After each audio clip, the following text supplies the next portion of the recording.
એક વાત તો સમજાય ગઈ, લાઈફમાં ગમે એટલા ધક્કા લાગે ચાલવું તો પડશે જ.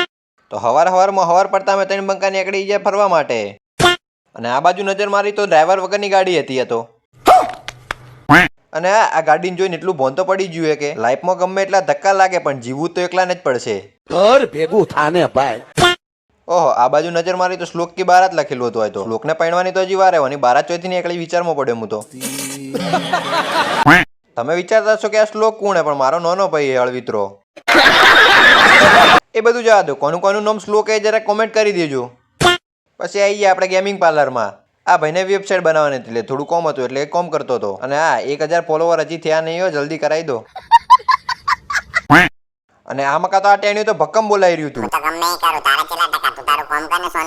હવે ગેમ રમવાયો તો ગેમ રમી ખાને કે પડતાળ હોવાનો હોય. અને હા, આવા નવા વિડીયો જોવા તો તમારા ભાઈને ફોલો કરી દેજો હાલ ને હાલ. તો લાઈક શેર કોમેન્ટ કરી દો. હવે મળીએ બીજા વ્લોગમાં.